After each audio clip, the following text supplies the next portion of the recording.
true.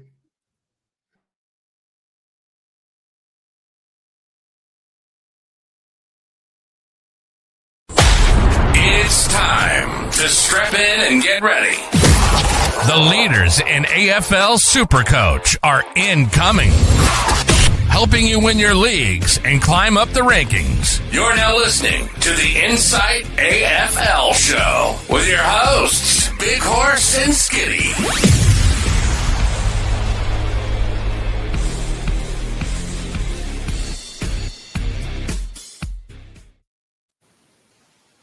Hello and welcome to the Insight Fantasy Sports podcast. On the panic room tonight, Thursday night. I tell you what, we are panicking, aren't we? We are panicking because we didn't expect the omission of a certain Sydney backman that's sort of thrown a spanner in the works. And a few things are thrown out of whack. But joining me tonight, I have the ever popular and the ever helpful Silvertop Hurls. Hurls, how are you, mate? I'm good, mate. I had my trades all lined up, and then you get teams and you go, fuck, what do I do now? But anyway, that's what the panic room's for. We're here. That's it. And joining us tonight, we have another special guest, co-host of the Footy Mailbag, Damo. Oh, mate, welcome back. Thanks for having me, Deadly. It's good to see you, Hurls, as well. Teams have not been kind. I'm looking at my trades, and even if I reverse my trades, I'm not helped. So, the teams have not been kind, and luckily, Matty Roberts is only out with illness, so I hope that says to me that he'll be straight back in. But, we'll get to the rest of the teams later on. And that's it.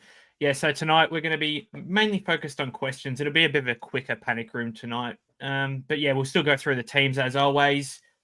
And, we could just kick it straight off after we talk about our lovely sponsor, the Stand Squeeze. Use the promo code on screen, IFS 2025, 15% off all good products at the Stand Squeeze Day 1 sponsors. So, Western Bulldogs versus Hawthorne, the game in an hour's time. The sub should be announced quite soon. As we could see on the screen for the Dogs, Adam Treloar's back in, Josh Dolan and Ryan Gardner come in for Taylor Juraya, Jason Johannesson and Oscar Baker.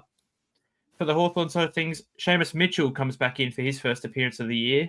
Sam Butler makes his debut for 500 years. Yes, first appearance for the year as well. And Max Ramsden as well, with three pretty big outs in James Sicily, Nick Watson and Jack Scrimshaw. Boys, how do we see this one going tonight? I think the Bulldogs have got this one pretty well.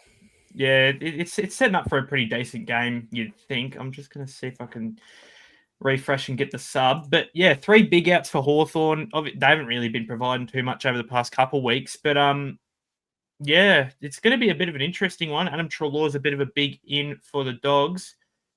Do we looking at the team? Do we maybe see Nash go to Bont? Bont's probably one of the most popular trade-ins this week. Yeah, I think Nash goes to Bont at stoppages, but I don't know about around the ground. Yeah, and then we looked at it. Maybe is Finn McGuinness? He is named. He's not the sub. Do we expect Finn McGuinness to maybe put some attention into Bailey Dale if he's playing forward? So. That seems logical to me. Yeah, there's a chance. There is a definite chance. So looking through the team, it's pretty stock standard really for these guys, except for a few changes. Hawthorne going a bit taller up forward, bringing in Max Ramsden and running. If Harbeck stays up there, 4 talls, which I sort of doubt will happen. They'll probably rotate between back and forth. Sam Butler has not been named the sub, so that's a bit of an interesting one to start with. The subs are Josh Dolan and CJ. So CJ's an interesting one over Sam Butler, actually. So look, we'll sort of skim through the teams, go somewhat quickly here. We'll take your tips for this game, Hurls. Dogs, I think. Yeah, Damo? I've got Dogs by 19. I like it. All right, so moving into the next game, Adelaide versus Brisbane. Rory Laird comes back in after a managed week last week. Sid Draper, the one to make way, which is pretty annoying, not only for Sid himself, but Luke Pedler buyers. He might be odds on to be subbed with that bench. Yeah. Yeah, So we got the professional sub in there or not? He's where's the other man? Who Draper? He's on the He's field, is admitted. he? No, the Is it, other. What's his name? Barry. Barry. Barry. Yeah, he's named on field, named at half forward. There you go. Oh, Yeah, interesting. one of those So two. people looking at Pedler, be wary, is what Well, we'll say there. I was told by a Crows mate that Pedler's probably going to be the sub because it's going to be wet weather on Friday night in Adelaide, Yeah. and Nix is unlikely to take out a tall for at team selection, so it's more likely they do that swap via the sub, tall for small. So Pedler fits that bill if Phil Thorpe or Fogarty or maybe Taylor Walker again gets subbed out. Yeah. Interesting that they're playing both Brodie Smith and Rory Laird for the first time together. So whether that's just to have a look at it and see what happens. Yeah, plenty of defender type players named there, and they've got a pretty big lineup, to be honest, considering it is going to be wet weather. Like even their wingers are pretty big lads. So maybe they'll just see if they can beat Brisbane through sheer strength, I suppose. For Brisbane, Ty Gallop makes his first appearance for the season, getting his debut. Well done to the young man. Darcy Gardner is the one to make way. Gallop is probably the sub, though, isn't he? I don't know. Looks, maybe. Probably Dev Robertson for me. Dev Rob, yeah. Oh, Robertson again, maybe. Yeah. Yeah. Any tags? Hopefully not Levi Ashcroft anyway. For people still that's holding. right. That's right. I'm looking to hold Levi now again, so. I think there will be tags in this, but I don't think they'll be necessarily at the first bounce. I reckon there'll be some attention, like depending on who gets off the leash kind of thing, where Dunkley can clamp on someone if he gets away, or Peatling can then clamp someone if they get away on the other team. And probably the one tag that might be from the start, I reckon it's odds on that Neil Bullen tags Zorko. Yeah, I think you're probably right. It probably has to happen. He's probably one of the best lockdown small forwards that are out there, and I think they probably just have to do it from the jump. Josh Dunkley maybe puts some attention into a Dawson or a Rankin. I don't think Jared Berry will tag in this one, as people do, but he could do if Dawson sort of gets off the chain a little bit. Tips for this one, lads: Adelaide versus Brisbane in Adelaide. I think I'm going to go Brisbane. I've got Brisbane as well. I thought I was alone on that. I thought I was going against the grain with that one. I think we'll be very scarcely populated on the island, Damo. I think most people will go Adelaide at home. But I have a feeling Brisbane are just the more seasoned team. Adelaide are looking great, but until they beat the top four teams consistently, I'm going to go the one that I know that does. I like it. All right, moving on to the next game. And as you can see with that Sydney side, plenty of changes. But one of the bigger ones straight away comes from Richmond with Noah Bolter back in after his curfew. Campbell Gray, the one dropped, which sucks. We knew it was a risk. But it sucks. Yeah, look, Campbell Gray was sort of a guy for me, I had a feeling this would happen, but he was a guy that could free up cash. And, I don't really understand how Trainer is still in there over him, but Didn't Adam Uze say at one of his press conferences that Campbell Gray is an AFL footballer and they would just play him forward when Bolter returned? So he did. Yeah. Like that's the only reason I brought him in. I would have brought in someone else if he didn't say that. So I think he's completely sold us the farm. And I think what might have happened though, because last week Sims played really well, and Jonty Fall has been doing nothing wrong. So maybe he did intend that, but then once Sims did what he did last week, you're not going to drop him, are you? He said exactly. True, but I mean, as Deadly says, I don't know how Luke Trainer is still getting a run. He's clearly tired. He's tired. He's getting played in all different positions. I think it's just time to give him a bit of a rest in the VFL. And I don't know. I'm not Adam Uze. But we'll get into the Sydney team, which has a plethora of changes, to be honest. Sam Wicks, Callum Mills, who we've already got a couple questions about.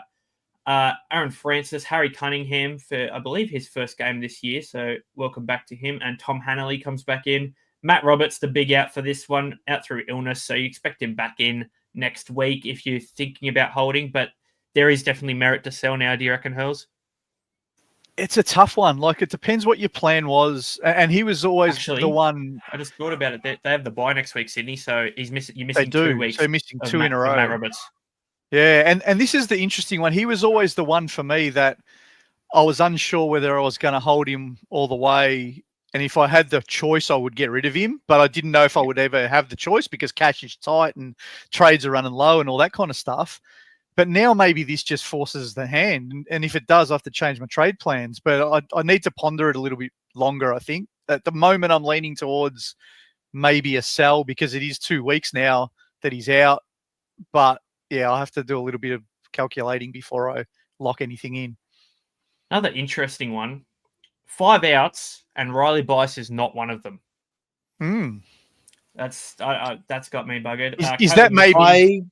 I wonder if Matt Roberts going out has saved Riley Bice. It probably has. That's what I was going to say. It probably has. The run-off halfback, it sort of just ends at Blakey, and they always like to have 2 people there. So, yeah, it probably is the reason. Caden Cleary, for those still holding him, I don't know why you would. It's time to go off him. He's been omitted. Go. Joel Hamling, Caleb Mitchell, who I thought was pretty good in his first game, unlucky to get omitted. And Laddam's also out injured as well. This one, look, this is sort of just a bit of a dead rubber game, honestly. You would have said Sydney by plenty, but Richmond have a chance in this one, boys. Yeah, I said last night I think Richmond are a chance.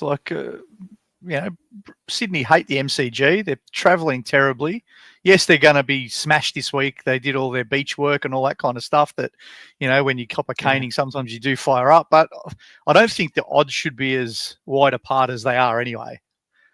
Yeah, that's a fair call. Not too much else to talk about in this. The other thing to just consider on Gray, I just had a look at Richmond's fixture. They don't play another night game until round 18. So if he's not getting a game until Bolter's out again, that means he's dead until round 18. But it might mean that he comes back for that game. The trouble is, if you're not going to be able to use his cash, we'll be out of trades maybe by then. So, I think from memory, it's round 18, 19, 20 is all night games, which Bolter will be out for. Round 21, he's also up on the Gold Coast. Yeah, I think round 21 is when the curfew's over. Yeah. Right. Yeah. I'm pretty sure that I'm right in saying that. 18 and 19 are the 2 night games. 20 is a day game. Yeah, so he comes back for 18, 19. I think the curfew actually might be over in 20 anyway. So, anyway, tips-wise, I think I will take Richmond in this one. I'm picking Richmond. Yep, Richmond for me as well. Sydney just... Who would have thought that at the start of the year? Anyway, we'd have a game where we would pick all 3 of Richmond against a team that was in last year's grand final, not against another bottom 4er. After last week, you can't tip Sydney with any confidence, surely. No, I agree. It's an interesting one. It's not a good look for Sydney fans, and let's hope they can turn it around anyway. Geelong Gold Coast. Jack Martin makes his first appearance in Cats colours, I believe, and Patrick Dangerfield comes back in. Ollie Henry and Ted Colossy, the ones to make way. For Gold Coast, Ethan Reid comes back in for Ned Moyle, so back to single rucking with Jared Witts. Jack Martin, probably, if he's not the sub, he definitely will play half forward, but I'd assume he's probably the sub. He's been half back, hasn't he, in the VFL? Yeah, and looking at that bench, though, he should be sub. He probably will be sub. Really they'll definitely back those guys over him, you'd think. Yeah, you would think so. So not too many changes in this one. Probably not too much to touch on. Neither team really tags, and Mark O'Connor or Tom Atkins might put some work into Noah Anderson, but besides that, Ocean, I reckon, the Ocean Man, he'll tag. Oh yes, yes, he has been doing some tagging. I don't know how to say his name. Sorry if Ocean's not correct. Mullen, Ocean, I think. I don't know. He'll go to Noah Anderson. You're right. But besides that, this going to be a pretty good game. This one, 2 top 4 sides should be. Yeah.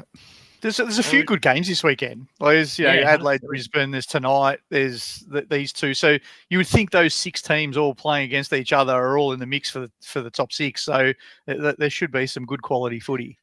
but you didn't name the best game of all, Hurls. Oh, Carlton Essendon. we're not going there, are we, Deadly? I'm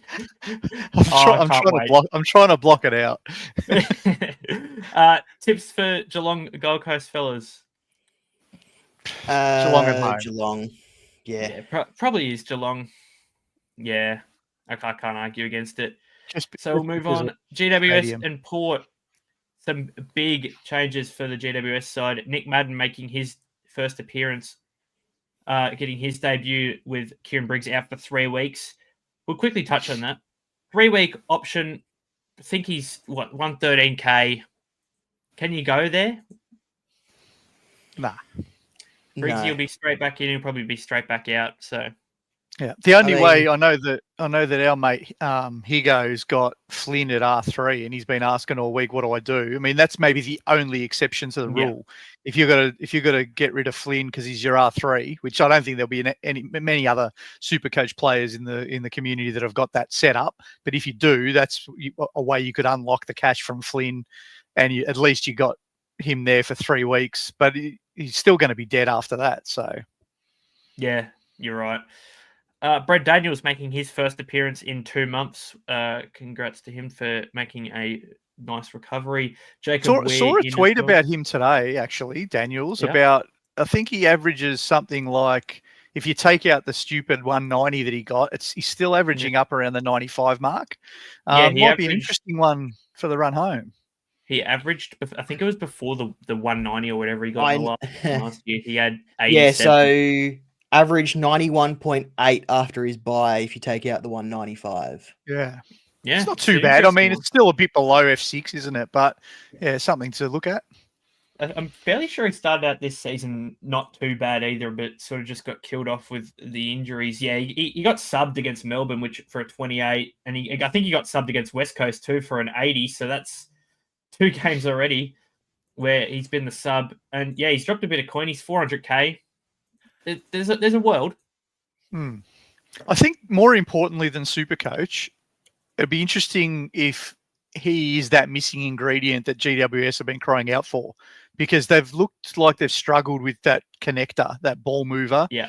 And he certainly is the half forward that gets up and back with the gut running, right? So I think for the team, he'll be better. And hopefully, this is a selfish call now, but as a Whitfield owner, hopefully that means the end of Whitfield stuffing around at half forward. Yeah, that's a really, really good. Lockie Whitfield is named in the midfield. Ruck Rover, oh my God. And so is Rosie. That won't happen, will it? It's all right. It's all right. I'm looking at it. Jacob Weir will go on the wing. Kelly will go in there. He'll go back to halfback. That's fine. Hopefully. Yeah, so I think that is a very good point you bring up.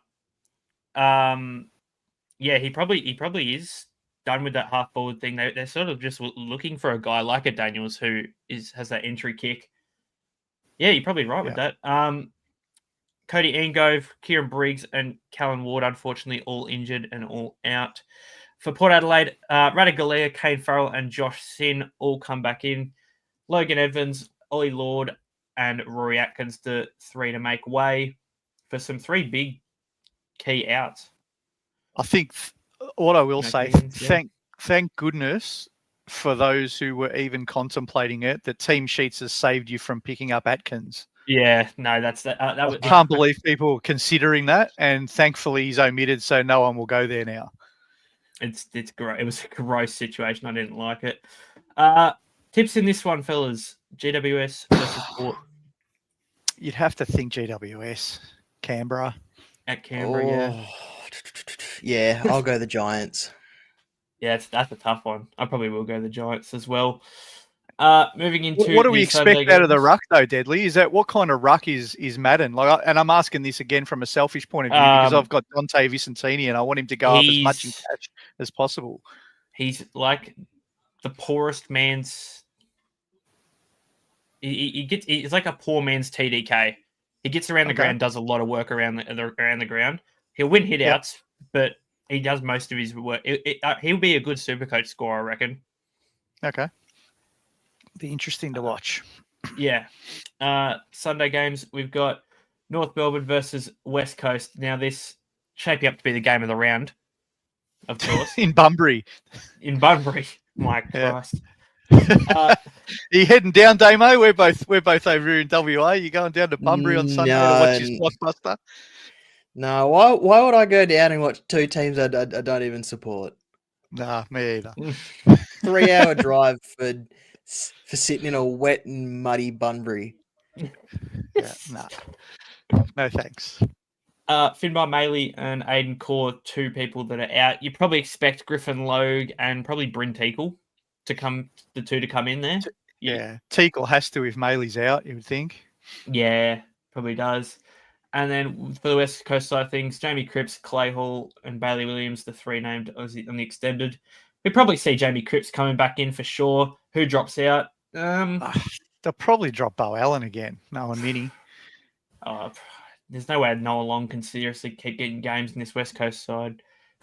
Depends if they decide to go the second ruck option or not. Now, they probably won't, will they? What's the point? Yeah. So maybe Williams is just on the emergencies in case there's an injury to Flynn. Maybe Clay Hall stays out because why would he come back? And there's one more of the others. Yeah, I think they're probably just back in Jack Williams to do the pinch rucking, you'd think. And Either way, Sherry's in for a huge one. Yeah, and Archer Reid too, yeah. Tips for this absolute shitfest of a game. I picked West Coast last night. I'm going to stick to that with no confidence. I'll go North quite comfortably too. Yeah, North. Actually, quickly before we move on, Harry Sheasley probably stays in the mid to forward role that he has, but this will be a game in that role where he could absolutely fly.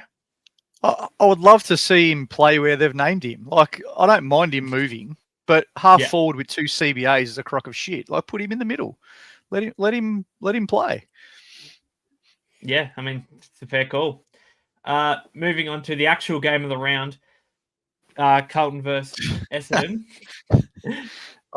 Is this a marquee matchup? They call is that what they call it? It's the night before a public holiday in Victoria. It's gross. Alex Chincotta named for his return potentially if he's not named on the emergencies. Zach Williams and Jack Silvani also named back in. You probably see them two come back in for Lewis Young and Harry O'Farrell, you'd think. Yeah, Silvani and Williams be most likely, wouldn't they? And then one more. Chincotta's a chance of coming in, maybe dropping out a Jackson Binzer or something like that. Potentially. No, sure.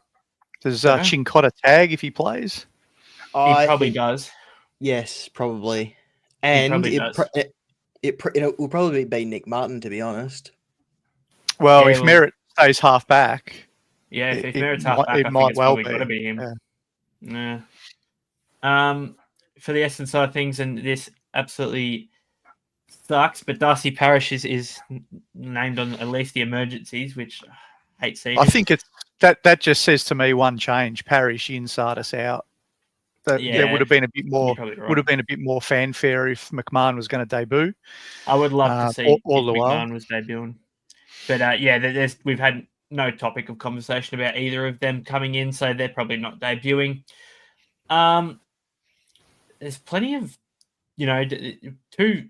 I don't want to hype up Essendon too much, but two decent midfields. Yeah, I said last night, I don't think the midfield is going to be our issue. We haven't got anyone missing from the midfield. I mean, Parish is underdone, and who knows if he's maybe even sub, whether he'll get through a full game kind of thing. But other than that, our midfield is okay, bar the fact we've got, the pensioner in the ruck. But gee, we wouldn't want to let them have half the or equal amount of inside 50s, because what the hell are we going to do down that end?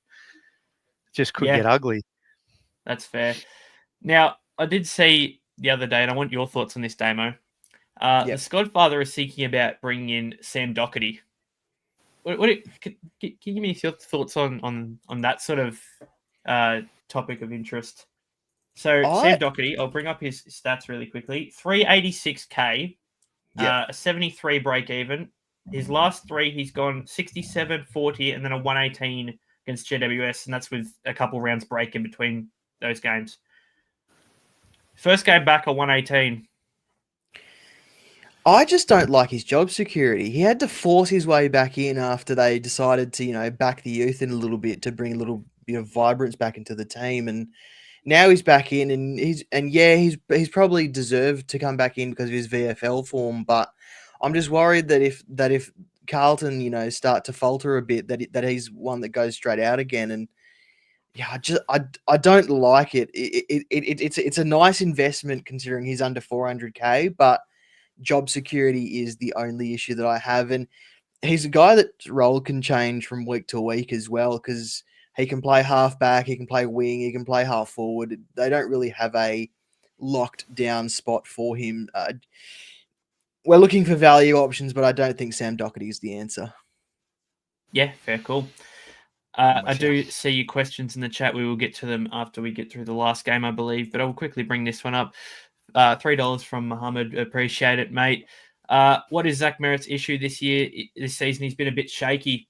I think it's probably fair to say that he has been a little bit shaky, but the constant moving around has probably been his issue, right, Hurls? Yeah. Look, I think he started off like a house on fire. I think his first 7-ish weeks were really, really good. He was probably, Brownlow night, he'll be in the mix at round 7. But then he had 2 tag games. He had a bit of a quiet one against Sydney with the Jordan tag. The week after, he didn't go so well. And now, by necessity, we're moving him around a bit. His CBAs are at the lowest level ever.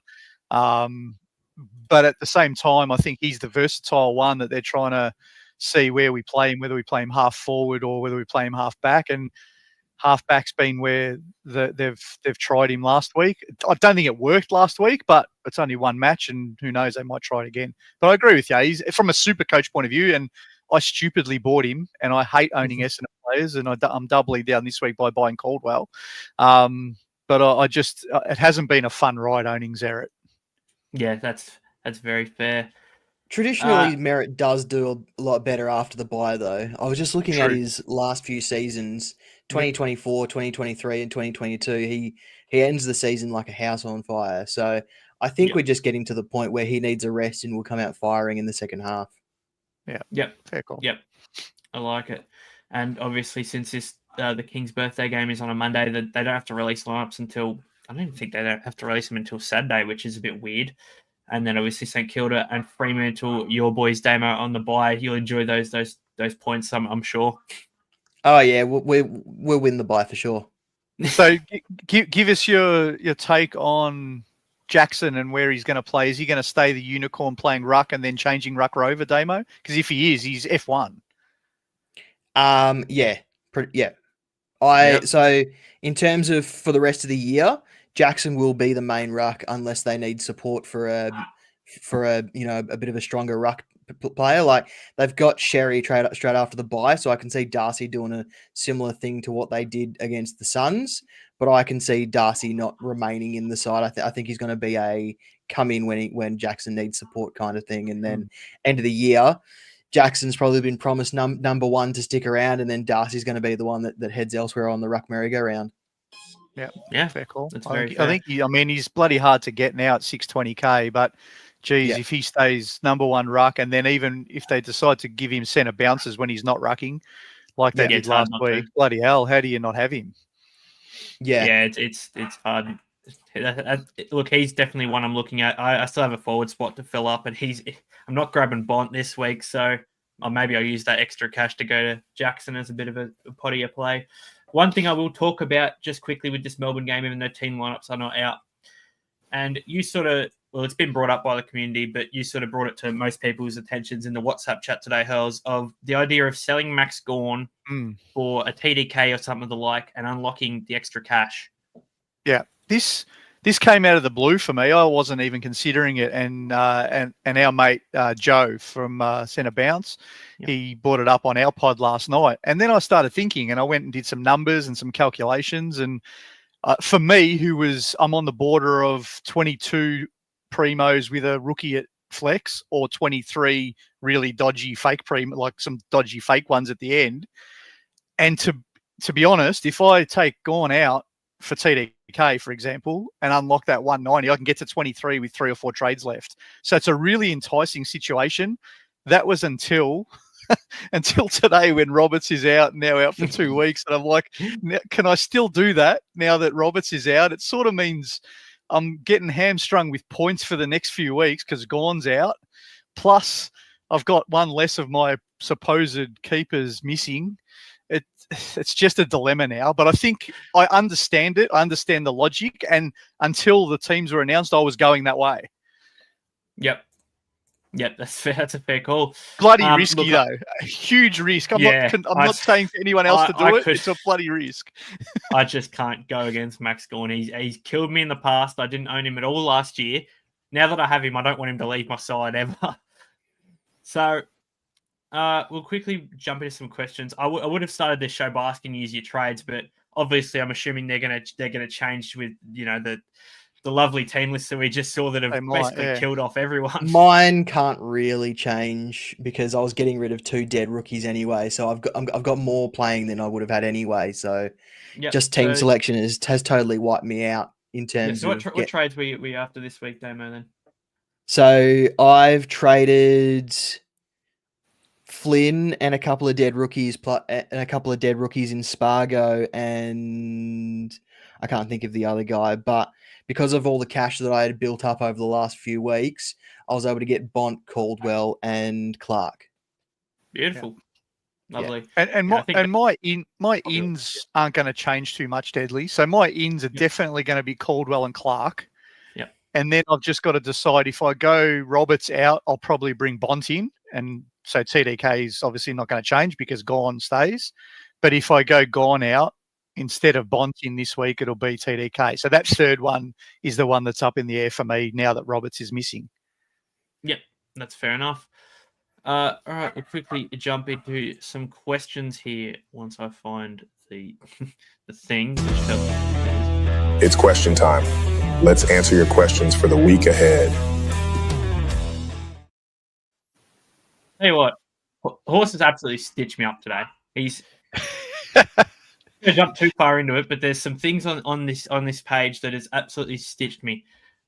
He's just trying to get some people back for now having to have keys in his team. Plus, that's it. Is he VC or is he C? I can't remember. He's VC. He's VC. VC Actually, and keys. If we have about 25 minutes. If you haven't liked last night's show, go do it. Try and get to 200 likes so we can force Horse to captain Ben Keys tomorrow night against Brisbane.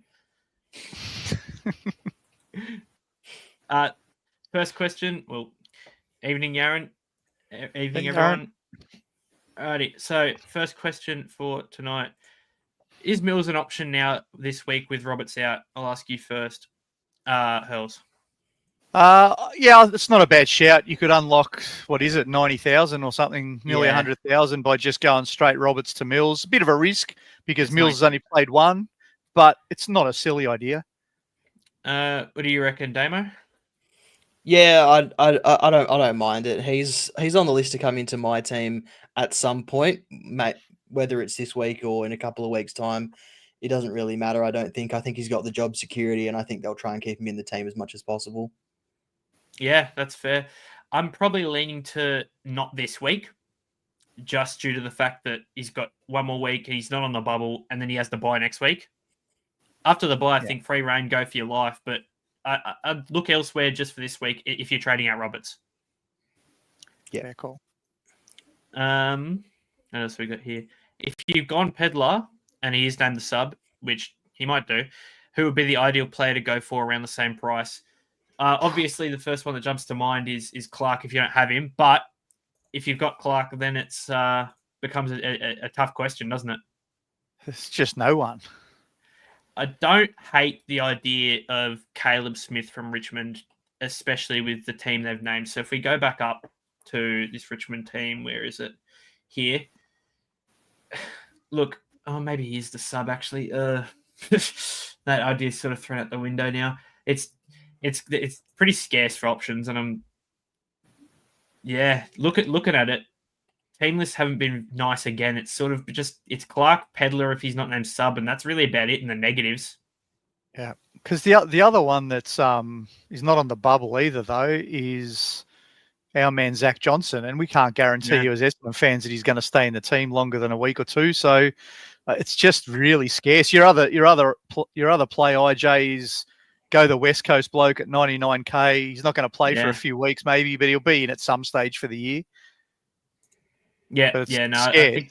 I think he's probably one that's like almost locked into playing at least some point within the back end of the year. Any other options, Damo, or just? I'm just having a look now. I'm just it's not great viewing. No. Oh, look, if you're really, really desperate, could you go for Tyrell Dewar? He's about the same price. His break even's wow. He's 150K with a break even of 33. So won't be a great money maker, but will be a warm body making points for you. The other one you could go, maybe Thomas Sims, 177K -9 break even. It's still ugly, but you're getting desperate. It's just, look. Let's just hope for everyone's sake that Pedler isn't the sub, but I think it's a good chance that he still is. But look, all right, I'll drop this question as well. Could you still maybe go Pedler if he is the sub, or if he's named the sub, complete no? He's still going to make money because of his negative break even, and I don't think he's going to be the sub every single week. Matthew Nicks has the tendency to back his guys in, and he's a creature of habit. So the guys that he wants in the team as well. So I think even if Pedler is the sub this week, you could probably still go for him and just cop the 20 or whatever he scores, and just hope that he makes it into the final squad, the starting 22 after the next couple of weeks, and fixes his break even along the way, because he's got a pretty safe floor when he has a full game. A pretty safe ceiling as well between that 60 and 80 points. So, assuming he gets a full game, he'll be able to fix his break even pretty quickly. I think the question I would ask is, which line can you least afford a dead rookie on? Yeah, because they're starting to pile up. And if you've got Simpson in your forward line, and you're not trading him out yet, and he's out for 8 to 10, and you've got another dead rookie. I don't know if people have got other dead rookies in their forward line. Geez, it'd be hard to bring in, because you'll be able to cover it for the next 3 weeks. But you've got to think about what's your team going to look like in round 17 at best 22. And if you've got no DPP blokes that can swing and stuff, and you've got 3 dead forwards, that's trouble. So I just think you've got to weigh that up in your team and make some choices on that. Yeah, 100%. Got some different questions here. Best rookie out of Pedler and Clark, I think it's pretty comfortably Angus Clark. I think we can all agree Clark. that. Yeah. Clark easily, yeah. From Greg, I need to bring in a middle forward rookie. Was going Pedler. If he's sub, is there any alternate suggestions? I think it's probably just enough. I don't love Day Wicks at all. I think I'd go Pedler over Archer Day Wicks personally. If you're a sub, like Archer Day Wicks is going to be a good player, but I think there's no guarantee he's not going to be sub or omitted in a week or two. And so with that in mind, I think I'd rather go Pedler of the two, who Adelaide are like contending, and he's in that 24. So at least there's a chance he plays some games in the run home. So if I was weighing up those two, I think I'd forget 1 week's problem and just go which one's more likely for long term. And I think maybe Pedler, but it's not a great option either way. Yeah, that's it. I think, personally, if Pedler is now sub, and look, depending on your bench and your warm bodies and looking at that, I would just go Nuff before I'd go Day Wicks. Scorched Earth, shout out to Damo, Freo, where to go? Our resident Freo in. This is the hardest, from Coxie, this is the hardest week I've had with Roberts. Should I trade out Roberts, Marich, and Lindsay, and Dacos, and a 99K dead rook? I'll tell you what, you just said Bont and Dacos in the same 2 trades. That's good enough for me. Load them up. Now, we can't see what your plan is for the rest of the year, Coxie, so we're just going on just those 3 as a package. That sounds bloody brilliant to me. Yeah, it sounds gorgeous. Look, 3 pretty much stepping stone and 2 rooks to Bont Dacos. I think you've done well there. Yeah, sounds good to me as well. Thoughts on Bont and Pedler for Marich and Roberts? Damo? Yeah, I'm not sure if Ryan Marich's role is going to continue with Tom McCarthy at the club now. Obviously not debuting this week, but sounds like they've got that role sort of earmarked for him. And Roberts is now out for 2 weeks, illness this week, bye next week, and probably returns straight into the team after that. But there's always a chance that he doesn't, because he hasn't actually been all that impressive with what he's been doing, and they've got plenty of options down there. So bringing in Bont is a big tick, and Pedler probably has the job security, like Hurls said, in at least the 24, 25. So he's at least going to be around the mark for games, even if he does get dropped every couple of weeks or thereabouts. Yeah, I think I'm on the same page as like those are some good trades. Getting Bont in is always good, and look, it sucks that you have to use Roberts already, but yeah, I still don't mind the trades at all. Now this one for you, Hurls, I think you can answer this one pretty comfortably. Would you ditch Connor Stone, break even to 1, or hope he gets a game at some stage? Yeah, he's definitely in my trade out plans in the next 3 weeks, because he's got he's 199, so you can unlock virtually 100 grand from him. Whether it's this week or not just depends on which other ones you've got to get rid of, whether you've got some that are, because he's not dropping in price. So you can get rid of him anytime in the next 3 weeks when you don't have any cash loss to worry about. Yep. Yeah, I think he's probably one that if you can get rid of him, I would. But I still don't really see a rush. Like he sort of lands in a Matt. He lands in a Matt Carroll category for me personally. Yeah. The other thing that he's got, which he's been really good for me for the first half of the year, because he's got that DPP. The thing that, and I don't know whether, Jonas, you've got Gray as well now. My plan was always to get rid of Stone, because now I've got Gray, who also has that defensive forward. So there's no real need for two of them that are dead. But yeah, I think you can get rid of him with the 199K on his head. Yeah, that's it. Scorched Earth. I missed the news on Roberts' injury or rested. It's illness, I believe. He's just out, probably just the 1 week and then the bye. So 2 weeks he'll be out, and he'll be back in. Round 15. We'll do this one quickly. Have Daniel Lindsay Roberts with 190 in the bank. Yeah, have Daniel Lindsay Roberts with 190 in the bank. Decent cash in the bank. Who do I get rid of? And if I get rid of Lindsay, best player I can get is Chera on Newcomb, which I could do. I really like Chera as a trade in this round. I think Carlton have a gorgeous run home, especially for the mids. I've brought in Hewitt this week. I really like Chera. I don't think personally I rate Cripps as much, but I really like Chera and Hewitt. Yeah, I wouldn't get rid of, if that's Caleb Daniel, I wouldn't touch him. Not while Sheasel doesn't have while Sheasel doesn't have the defender role, Daniel is fine to hold. His break-even's even dropped now, so I'd hold him for sure. Okay. I think he's asking which one of the three, or at least we'll sort of rank them. So I'd probably trade out Roberts first now, and then Lindsay, and then Daniel. Is that probably fair? If we're ranking him that way, Roberts is a bigger question as to whether you were planning to hold him all year or not. But if you now are tipped over to yes, trade Roberts, then go him first. He's out for 2 weeks. Lindsay's got a 50-something break even, and Daniel's break even's okay now. So I would go Roberts, then Lindsay, then Daniel in those three. Personally, yeah, I think you're right, and that's about all we've got for tonight. So game starts in 15 minutes. You can go get your stubbies, get ready, get prepared to make some dinner, and get ready to watch what should be a ripping game of footy.